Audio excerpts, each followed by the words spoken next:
Hi, welcome back to Wikipedia Wednesday. My shirt says girl because it's a skateboard brand, not because I'm a girl. Because I'm not, I'm a dude. And skateboards are cool and manly. And that's why it says girl, because of the skateboard company. Now that that's out of the way. Today, we're going to be talking a little bit about someone you already know about probably. Helen Keller. But before we jump into Helen Keller, I want to talk about Ladies' Companion. Because I think we all know about Helen Keller as teacher.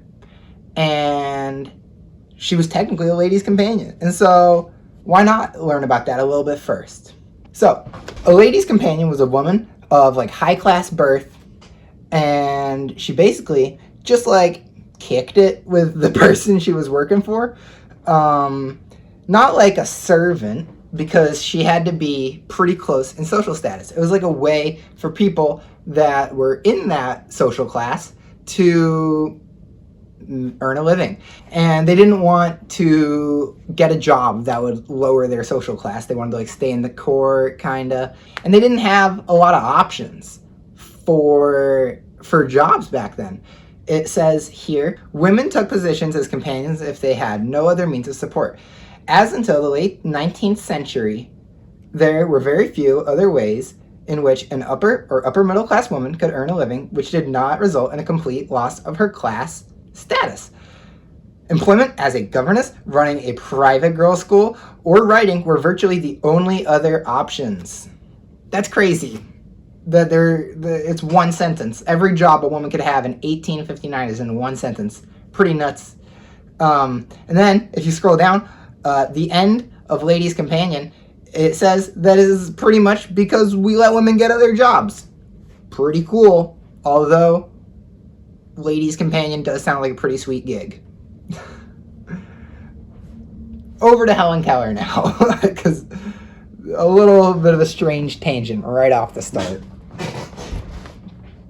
So the reason I wanted to talk about Helen Keller is because I feel like everybody, at least in America, kind of learns about her in school and knows about her, and I didn't really understand why. I understand that she's blind and deaf, and she was still able to live a full life and be an activist and give speeches. But I think a lot of people probably were blind and deaf and still had a life. So why is she so famous and important? So I kind of went into this hoping to answer that question. And while reading it, it talks about how she's pretty privileged, to be honest. Her father was an editor in an Alabama newspaper, but also a captain in the Confederate Army, and the family was part of the slave-holding elite. So I was like, wow, pretty privileged lady here. You'd think that's probably why she's famous. And it is. And so I kind of didn't really rock with her at first because of that. But then I kept reading, and she acknowledges this, and she talks about it. She said, I owed my success partly to the advantages of my birth and environment. I have learned that the power to rise is not within the reach of everyone. Which is true. She's basically just saying she acknowledges her privilege that she had and being born into a rich family. And I think that's very admirable. And I wonder if she wasn't blind and deaf and had this life, would she have still come to the same conclusions that she came to eventually? Helen Keller was a socialist. She believed that the elite were keeping the poor down and exploiting our labor, and she was very outspoken about that. There was a story in here about how there was an editor for the Brooklyn Eagle, and he's giving her all these compliments. She said, at the time, the compliments he paid me were so generous. At the time, the compliments he paid me were so generous that I blushed to remember them. But now that I have come out for socialism, he reminds me in the public that I am blind and deaf, especially liable to error. And then she goes on to say, oh, ridiculous Brooklyn Eagle, socially blind and deaf. It defends an intolerable system, a system that is the cause of much of the physical blindness and deafness which we are trying to prevent. So she's saying, well, you guys are actually the ones who are blind to the injustice going on in the system that we're using, society and all that. And why is she saying that It is the cause of much of the physical blindness and deafness which we were trying to prevent. The reason is because in the time, a lot of women would need more money, and so they would go to prostitution because they were either poor or couldn't get a job, whatever. The point is, they go to prostitution because there's not a lot of options for women back then. And they would get syphilis, and syphilis would lead them to becoming blind. So she felt that the society, the elites, the lack of help for the poor is all leading to blindness, which is something that she grew up thinking was like a curse of the devil. But it's actually preventable for some people. And she basically, her whole life went around giving speeches, writing books, and speaking out just about injustice. She was involved with helping the disabled just get treated better around the world, pretty much, and just bringing like light to a lot of issues that were kind of being swept under the rug, especially in this time period. And I thought that was really cool.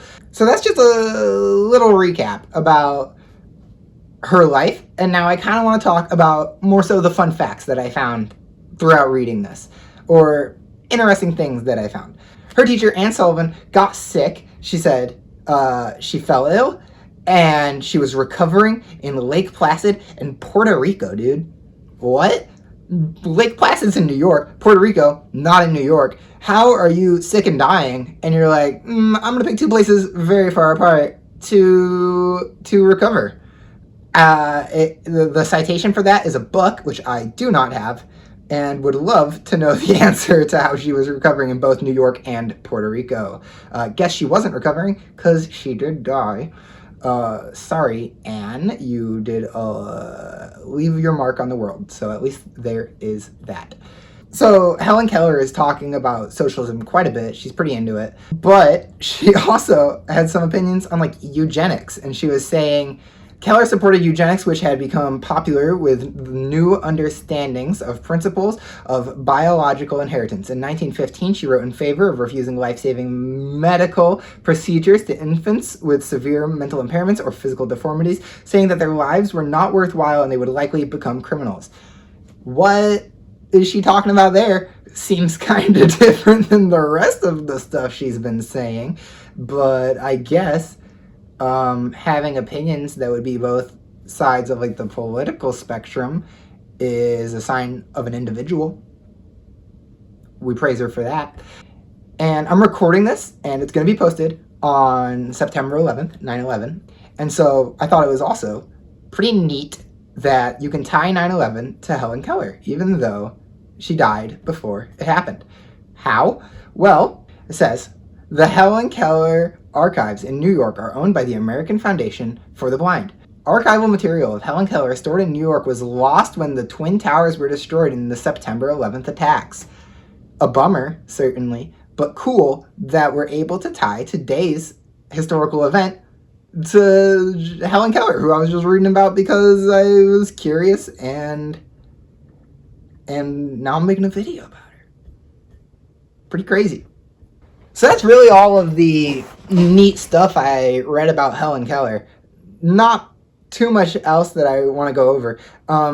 Not really sure about the structure of Wikipedia Wednesday. I think Wikipedia is somewhat of like a gold mine for interesting facts.